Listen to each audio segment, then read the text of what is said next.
talk to a fundraising convention. And she asked me what she nearly always asks me, how long are you speaking for? I said, well, they want 40 minutes. Are there questions? Well, they said they couldn't have questions. She said, poor audience. To address that, and to make sure that it's clear, I always listen to my wife.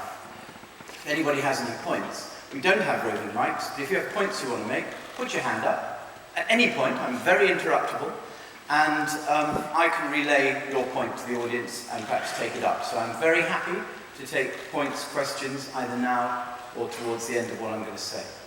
So why would the chair of Arts Council England be making a speech about philanthropy? Well, first, how many people in the audience are fundraisers related to arts and culture? That's probably about 5%. Actually, do you know that would have been 20 years ago, a thing like this? That would, well, maybe this wouldn't have existed 20 years ago, but at any rate, it would have been about 0%. So anyway, you're very welcome. A lot of my remarks are going to be related to arts and culture today, and I think we can learn a lot from those of you who've been in the fundraising game longer than some of us in arts and culture. Personally, I've been a fundraiser for 20 years, so I've raised money for educational institutions, for a steam museum, for an opera company, so I have done the hard yards. When I became chair of Arts Council England about 3.5 years ago,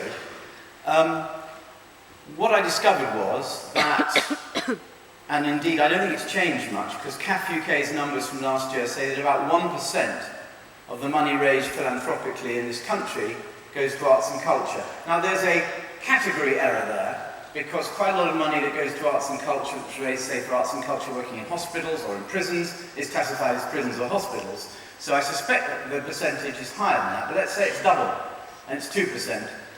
It means that arts and culture has a pretty small slice of the cake, and my message to everybody in arts and culture is we need the cake to be bigger, we need to expand the cake, but also, let's be honest, we need to compete, do we not, for the attention of people who are philanthropically minded, and explain to them the attractiveness and the worth of our cause.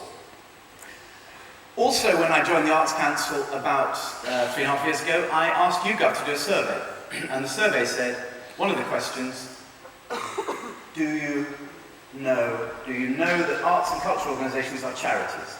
8% of the population, we learned from that survey, understood that arts and cultural organisations are charities.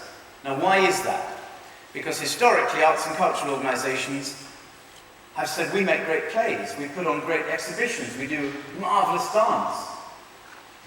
But they didn't describe themselves as charities. It wasn't in their DNA to describe themselves as charities, even though we're trying to raise money. They didn't like to use the word charity. And worse than that, in my opinion, they were not adept at describing what the benefits of what they do were. So they would say, give me money because I make a great play. Give me money because I put brilliant concerts on the stage of the Barbican. Now that's fine, that is a worthy argument for money in its own right, but it isn't good enough, is it? Because you have to describe benefits.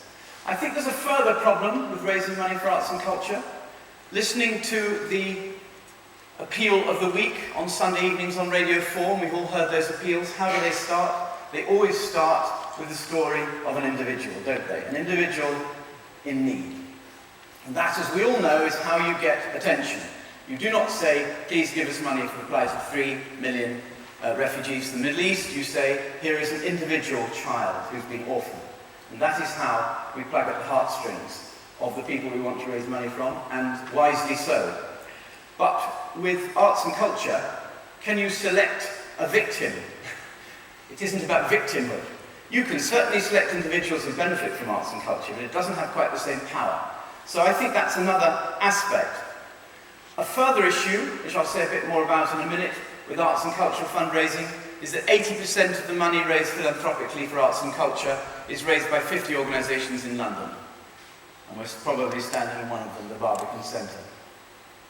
So the scene in the rest of London, not to mention outside London, is extremely tough. Now, I don't know, those of you who work for other sorts of charities in other sorts of sectors have the same divide between London and the rest of the country.